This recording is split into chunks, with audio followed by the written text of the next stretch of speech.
Hey there, everyone. How you doing this morning? Saturday, still out and about with Olivia, but of course, you still got to get up, understand what's going on in the market, because again, it's these daily looks that kind of just like when you learn a market, you kind of get a feel for what's going on. So, got a couple of little pages of notes here, and I thought I would share them with you. First off, the first one we want to talk about is the WeWork S1, basically the initial IPO filing for one of the hopefully largest IPOs of the year. They're saying probably only behind Uber. And the reason I wanted to talk about WeWork is I think what you're going to see in their S1 filing is something that's very common, probably in what's often referred to as the Silicon Valley unicorns. And frankly, this is why I keep saying this upcoming recession is more like 2000 than 2008. And, there's scary things. I talked about it a couple times this week. I think I mentioned once it was a $1 billion loss, and now it's, 1.8 or 1.9 billion. But real quick, the things that I pulled from it is they actually have accelerating losses, right? You expect, as any company is growing, to have losses. But they're having accelerating losses as they gain size. So it's sort of like 2000 again, where you may be able to buy revenue, but you're buying it by losing money. I often joke that one of the things in 2000 is we're losing $1 a sale, but we'll make it up in volume. Well, no, you're not. You're going to go bankrupt. So I thought that was interesting. The next thing is probably alarming. If the first one's interesting, it kind of feels like 2000. This next piece is alarming because it goes right to the core of their business model. And, again, what I've read is they basically go in and sign leases with landlords for space, upwards of 15 years in duration.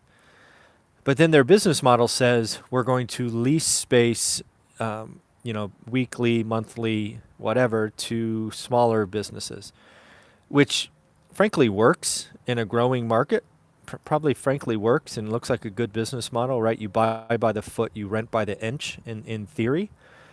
Where this falls down is in a recession, and especially a recession where, unemployment goes from 4 to 8 or something of that nature. So I wonder what their business model feels like in a recession, right? It feels great in a growing economy. And you know what? Maybe in a bad economy, more people start their own businesses, and WeWork is stronger in a recession. I don't know, but again, what they're doing essentially is they're buying by the foot and selling or renting by the inch, which is often a good model. I just don't know if it plays in a recession, so going to be looking for that. And then the last thing is it looks like they're losing between $150 and $200 million a month. That's a lot of money. So again, I bring up WeWork not to pick on WeWork. I won't buy the IPO. I don't buy stocks. Like I say all the time, I'm not a stock guy.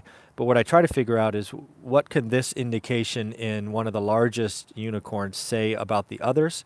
And again, when I say unicorns, I'm referring to often the Silicon Valley companies who have billion-dollar valuations through, raises of capital.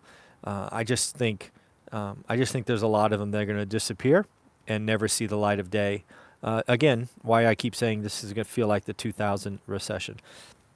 The other thing I saw this morning is you knew it was coming, or at least I did. When I think it was on Monday, we talked about Argentina and how their election spooked their stock market and currency.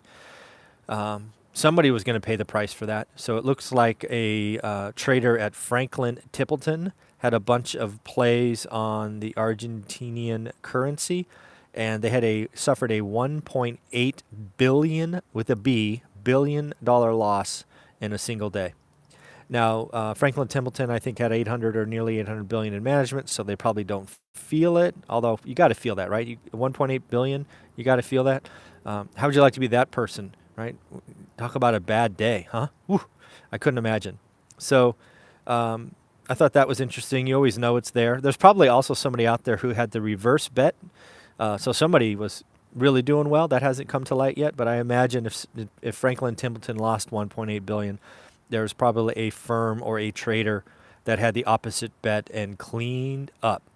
So it'll be funny to see who that was if it ever comes to light. Another article I read was about foreign investment in the U.S. declines. This is interesting because often the U.S. has been seen as a place to come build a business and come, enter our markets.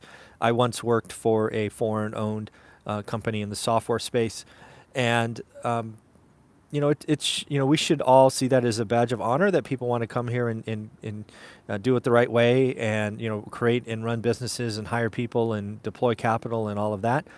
So seeing this decline is, at least concerning. Often, these are just 1 year marks, so maybe it turns around in the future. But it is something to take note of and look for, and it's hundreds of billions of dollars decline. We're not talking little declines here. Back to the GE saga, first reported I think Wednesday or Thursday. This short seller came out, or the person who found Enron or Madoff or whatever. Made some really nasty accusations. Stock went down 11%. 24-hour period basically came out that he is getting rewarded by a short seller. The GE CEO came out and bought roughly $2 million of stock, which I thought was an awesome move. Nothing like putting your own money up to show confidence, not only to the street, but frankly to your employees. I think that move by the CEO was a real morale booster for the employees and other customers, because what will happen is they'll band together to kind of fight off the known enemy. And I have no idea what's going on in GE, but I can tell you they're probably more together now than they were last week, and that was pretty interesting. But the takeaway of what I read again this morning, it's been an ongoing saga, is basically the net feeling from this short seller or person is that GE is one recession away, which is interesting. A company that's been around that long and is that diverse could be one recession away. But the good news is we'll find out soon. I think there's a general understanding that a recession is in our future, so we will see what happens. Next up, I thought there was an interesting article during the day where the stocks were collapsing, where our president reached out to the top 3 bank CEOs to kind of get a feel for what the consumer was doing. What I was struck with is, what would you ask them, right? If you were going to call up the top 3 bank CEOs, what would you ask them, right? Would you ask them about the consumer? Would you ask them about interest rates? What would you ask the top 3 bank CEOs? Let me know in the comments below. I thought it was interesting. I thought their answers, if reported correctly, are interesting. They're basically saying the consumer is okay but could be doing better. And I wonder if those conversations will be what puts the trade war behind us.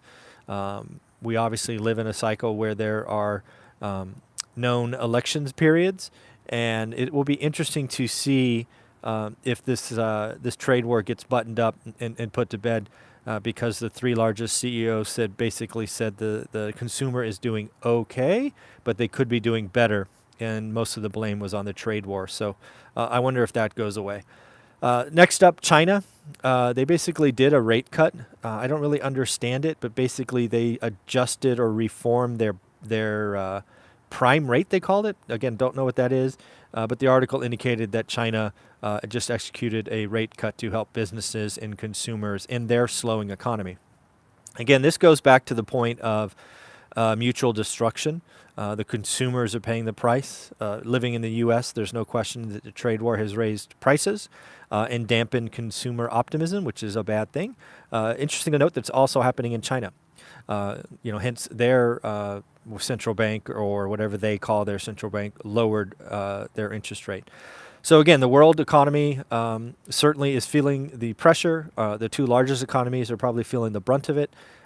The governments are lowering the cost of capital around the world, kind of a race to zero. So that's interesting. And next up, and kind of closing on a positive note, at least I thought it was, I got a quote. There was an article about Matt Dalio, who is the son of Ray Dalio, who again is somebody I've quoted at least once or twice on this YouTube channel. So Ray Dalio continually told his son that you can have anything you want in life, but you can't have everything you want. That's a catchy quote, right? We've probably often heard that. But it was interesting to hear Matt, his son, sort of relay in the article the fact that he believes, and this is Matt's quote now, a lot of people aren't willing to give up those other things, which is, I think we all know that, but to sort of hear him say that just makes you think. And again, I come back to this real estate thing, talk about the sacrifices that Olivia and I made for 15 years, not knowing those painful conversations, looking and researching markets every day. And it's true, right? Lots of people talk about wanting financial freedom, but they're not willing to, sacrifice, spend less, work more, whatever it is. And, I just go back to that. So you can have anything you want in life, but you can't have everything you want. And then Matt saying a lot of people aren't willing to give up those other things for the few things that they want. So at the end, why don't you have a good day? Got to get off. I think we're today's wedding day. We're going to a family wedding down in Southern California. So have fun, everyone. Take care, and we'll talk to you tomorrow.